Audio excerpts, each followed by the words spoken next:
Welcome. Hello guys, कैसे हैं आप सब लोग। आई होप आप सब अच्छे होंगे। आज के हम टॉपिक में बात करना चाहेंगे eigen values and eigen vector की। तो चलिए बिना किसी देरी के हम अपने टॉपिक को शुरू करते हैं। तो आइगन वैल्यू कैलकुलेट करने से पहले थोड़ा सा हम जान लेते हैं आइगन वैल्यू करता क्या है। तो eigen value is a special scalar associated with a square matrix of order n by n that describe how a linear transformation affect vector। Means कैसे हमारा एक मैट्रिक्स जो आइगन स्पेशल वैल्यूज होती है वो कैसे एक वेक्टर पर इफेक्ट डालती है when जब हम उसमें लीनियर ट्रांसफॉर्मेशन ऑपरेशन परफॉर्म करते हैं। तो वही है। तो इसकी एक इक्वेशन होती है जो कि होती है A x equal to y equal to lambda x. मतलब वाई को हमने लैम्डा एक्स लिख दिया है। यहाँ पे लैम्डा जो है हमारा वो आइगन वैल्यू है। ओके, तो यहाँ पे हम पहले देखेंगे कि आइगन वैल्यू कैसे कैलकुलेट करते हैं। फिर उसके बाद हम जानेंगे कि आइगन वेक्टर को आइगन वैल्यू की मदद से कैसे फाइंड आउट किया जाता है। ओके, नाउ यहाँ पे मैंने एक एग्जांपल लिया है। तो सबसे पहले एक एग्जांपल में देखते हैं। बेसिकली हमारी जो आइगन वेक्टर की इक्वेशन होती है वो कैलकुलेट करने के लिए ए एक्स इक्वल टू लैम्डा आई होती है। बट उससे पहले हमें इस लैम्डा को कैलकुलेट करना पड़ता है। इसको कैलकुलेट करने के लिए ए माइनस लैम्डा आई का डिटर्मिनेंट जीरो के इक्वल लगते हैं, जिससे कि हमारे लैम्डा की वैल्यू फाइंड आउट होती है। ओके, तो इस इक्वेशन में हम एक कैरेक्टरिस्टिक इक्वेशन बनाएंगे। उस कैरेक्टरिस्टिक इक्वेशन की वजह से हम इसके रूट्स फाइंड करेंगे, और जो रूट्स निकल के आएंगे वही हमारे क्या होंगे, आइगन वैल्यूज होंगी। तो देखिए इस मैट्रिक्स में मैंने क्या किया है। ये मेरी एक 3 by 3 ऑर्डर की मैट्रिक्स है जो कि कंडीशन सेटिस्फाई करती है आइगन वैल्यू निकालने के लिए, जो कि n by n ऑर्डर की होनी चाहिए। Okay, square matrix where A minus lambda I is equal to 2 1 1 3 1 1 2 2। और आई जो है हमारा एक आइडेंटिटी मैट्रिक्स है। उसमें से हमने लैम्डा सब्ट्रैक्ट करा तो ये हमारी एक कैरेक्टरिस्टिक मैट्रिक्स निकल के आ गई। फिर इसका हमने डिटरमिनेंट कैलकुलेट करा। ओके, डिटरमिनेंट जो इसका निकल के आया वो इस तरीके से निकल के आया। और इक्वेशन जो निकल के आएगी कैरेक्टरिस्टिक इक्वेशन, उसके लिए हमने इसके जीरो को इक्वल लग दिया। तो इस कॉल्ड अ कैरेक्टरिस्टिक इक्वेशन। जब ये इक्वेशन निकल के आ गई तो हमने इससे लैम्डा की वैल्यू वैल्यू कैलकुलेट कर ली, जो कि हमारी निकल के आई 1 1 5, जो कि हमारी क्या कहलाती है, कैरेक्टरिस्टिक रूट्स और आइगन वैल्यू। चलिए एक छोटे से क्वेश्चन से हम इसको समझते हैं कि मैंने जो ये मेरे को मैट्रिक्स गिवन नहीं होगी 2 by 2 ऑर्डर की है, इसका आइगन वैल्यू कैसे कैलकुलेट करेंगे। तो देखो, सबसे पहली चीज मैं इसका डिटरमिनेंट कैलकुलेट करूंगा। सॉरी, इसको मैं इस तरीके से लिखूंगा ए माइनस लैम्डा आई का डिटरमिनेंट इक्वल टू जीरो। और यहाँ पे जो मेरी ए मैट्रिक्स है उसको मैं कुछ इस तरीके से लिखूंगा 1। मैं डायरेक्ट इसको कर देता हूँ तो मेरे इस तरीके से ये बन के आएगा लैम्डा जीरो और जीरो लैम्डा। जब मैं इसको आइडेंटिटी मैट्रिक्स के साथ अंदर इसके लिए मल्टीप्लाई करूंगा आप।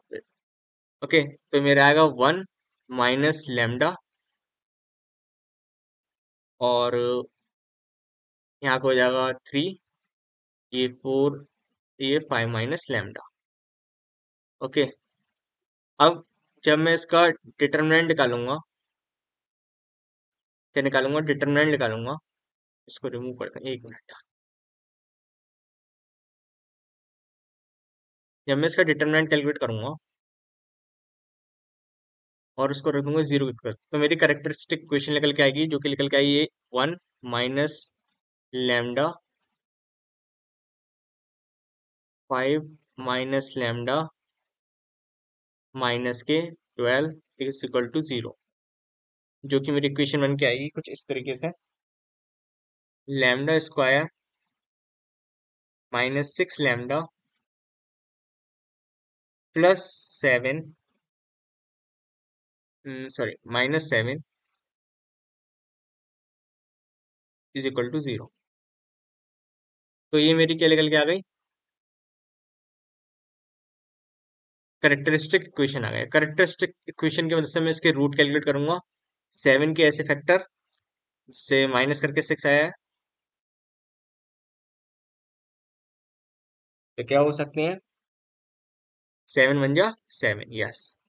तो लैम्डा स्क्वायर माइनस 7 माइनस के 1 लैम्डा माइनस के 7। अब जब मैं इस इक्वेशन को सॉल्व करूंगा तो मेरी लैम्डा की वैल्यू निकल के आएगी,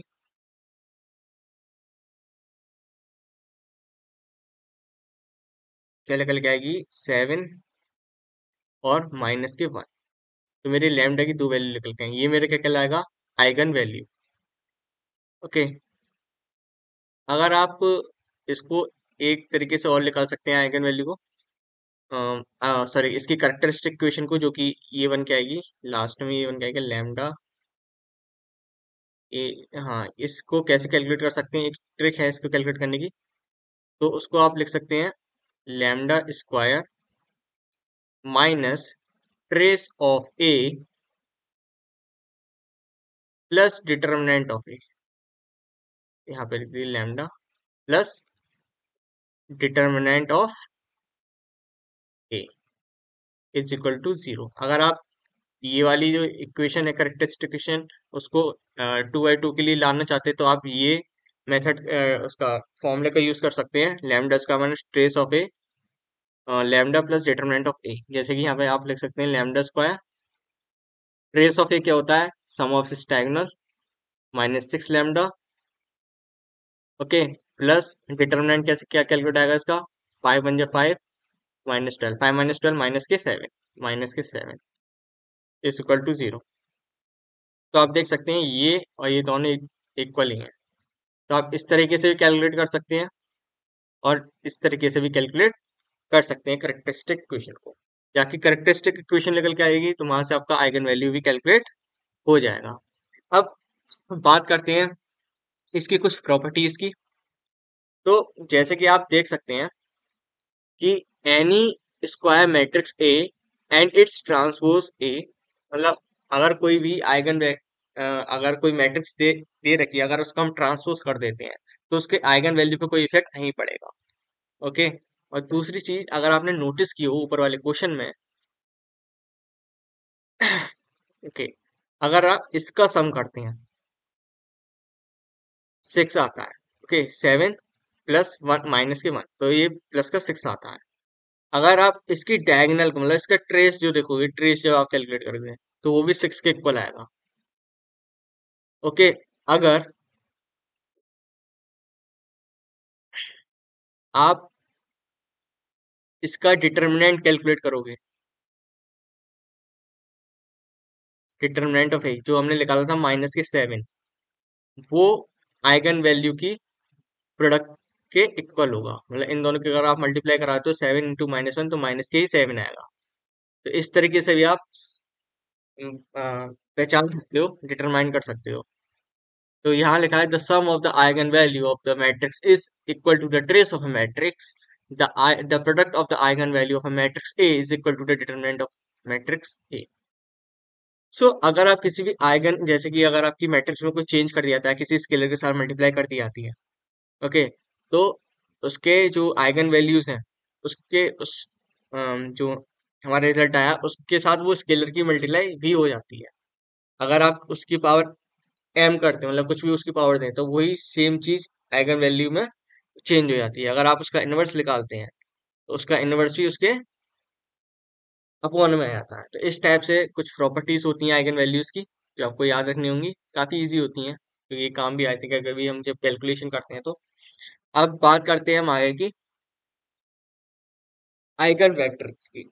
आइगन वैल्यू तो हमने पढ़ लिया, हमने इसको फाइंड करना सीख लिया, बट आइगन वैल्यू की मदद से हम आइगन वेक्टर कैसे फाइंड कर सकते हैं?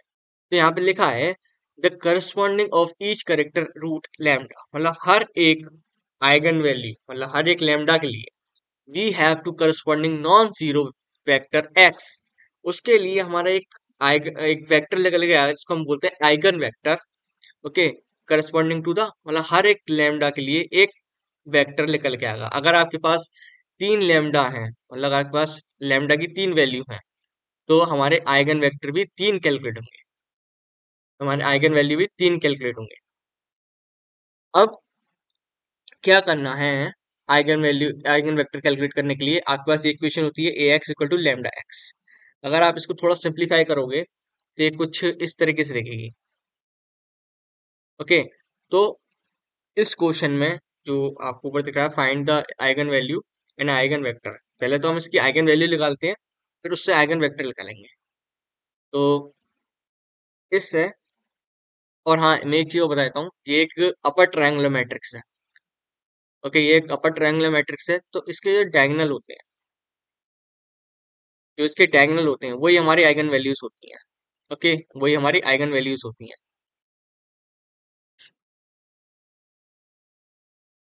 तो ये मेरे निकल के आ गई 2, 3 और 5। ओके, मेरी आइगन वैल्यू के निकल के आ गई 2, 3 और 5। तो अगर आप चाहें तो इस तरीके से भी इसको सॉल्व कर सकते हैं, डिटरमिनेंट निकाल के इसका। वरना आप जो मैंने बताया कि जो हमारी एक अपर ट्रायंगुलर मैट्रिक्स होती है, तो उसके जो डायगोनल एलिमेंट होते हैं वही हमारे क्या होते हैं, आइगन वैल्यूज होती हैं। ओके, ये बात ध्यान रखना। और अब बात करते हैं हम आइगन वेक्टर्स की। तो हर एक वैल्यू के लिए हम आइगन वेक्टर कैलकुलेट करेंगे। तो पहले हमारे आइगन वैल्यू 2 के लिए हम अपने आइगन वैल्यू को कैलकुलेट करेंगे, आइगन वेक्टर को कैलकुलेट करेंगे। The eigen vector of a matrix A corresponding to the eigen value lambda is given by non zero solution of the equation. Okay, तो पहले तो मैंने इसमें लैम्डा की वैल्यू 2 पुट कर दी। तो 2 पुट करने के बाद ये मेरा कुछ इस तरीके से इक्वेशन बन जाएगी, ये इस टाइप से। अगर आप ध्यान से देख सकते हैं तो ये इक्वेशन मेरी बन चुकी है। यहाँ पे मैंने लैम्डा के लिए 2 पुट कर दी, और ये 1, 0, 0, 1, 0, 0, 4, 6, 3। ओके, अब मैं क्या, तो मुझे क्या करना है, देखो ये निकल के आ गया। अब इसके आगे क्या करना है, पहले तो इसको प्रॉपर एक्लोन फॉर्म में कन्वर्ट करते हैं। तो मैं कहता हूँ x3 changes to x3 minus half of x2। Okay, तो बाद में हमारी जो मैट्रिक्स निकल के आएगी, इसको परफॉर्म करने के बाद ऑपरेशन को, तो निकल के आएगी 1, 1, 4, 0, 0, 6 एंड 0, 0, 0। ओके, तो ये मेरी प्रॉपर एक्लोन फॉर्म में आ चुकी है। ये एक पाइवट एलिमेंट है, इसके नीचे वाला एलिमेंट जीरोस है। ओके, यहाँ पे एक पाइवट एलिमेंट होना चाहिए था, बट वो यहाँ पे नहीं है, x2 पे और दूसरे वेरिएबल पे, और यहाँ पे इसको मैंने ऊपर नीचे भी कर सकता हूँ, बट मैं एक्लोन फॉर्म में पढ़ा था कि जो जीरो रोज होती हैं वो सारे हमारे नॉन जीरो रोज के नीचे होती हैं, तो मैंने इसको इस तरीके से लिखा है। अब मैं इसको करता हूँ इस तरीके से, x1, x2 and x3 and equal to 0, 0, 0। आपको याद होगा कि हमने पीछे लीनियर इक्वेशन को सॉल्व करना सीखा था। तो आप देख सकते हैं मेरी इक्वेशन बनेगी x1 + x2 + 4x3 equal to 0, where 6x3 equal to 0। और जो हमारा x2 होगा वो हमारा क्या होगा, एक नॉन पाइवट वैल्यू होगी, मतलब एक वेरिएबल होगा। यहाँ पे x1 और x3 की वैल्यू मेरी फिक्स होगी, और x2 की वैल्यू k होगी, मतलब कौन वेरिएबल होगी।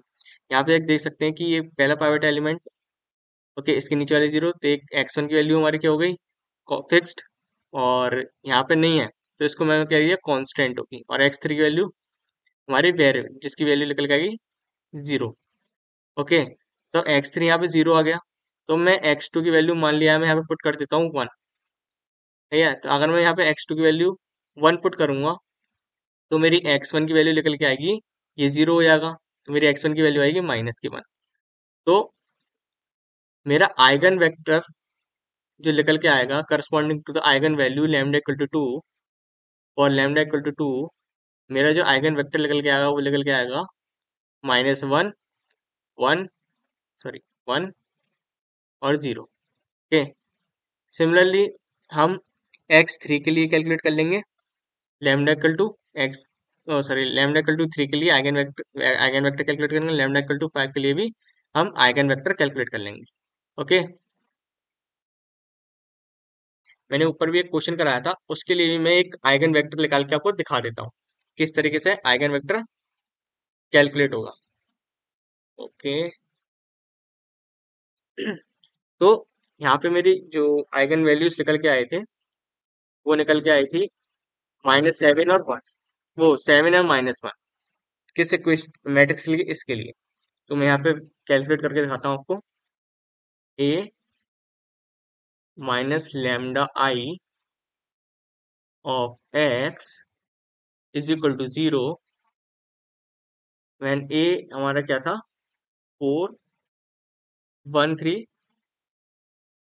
1 3 4 एंड 5 माइनस लैम्डा, लैम्डा कितना है हमारा 7 है, तो मैं 7 के लिए कैलकुलेट कर रहा हूँ 7।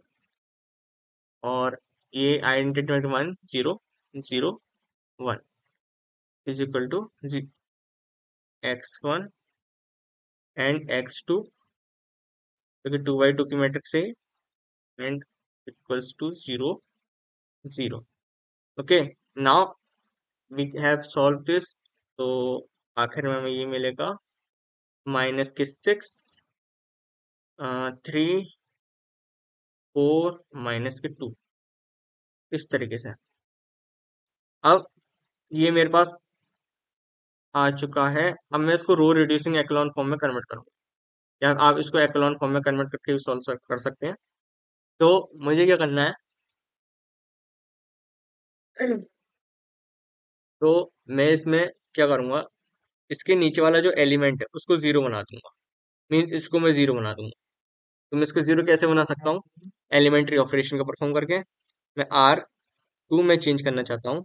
क्या चेंज करना चाहता हूँ, R2 माइनस, क्या कर सकता हूँ जिससे मैं 0 बना सकता हूँ, तो मैं यहाँ पे करूंगा +2/3 ऑफ R1। अगर मैं इसमें ये ऑपरेशन परफॉर्म करूंगा तो -6 और 4 में से, मतलब यहाँ पे 4 +2/3 ऑफ -6, जो कि हो जाएगा मेरा,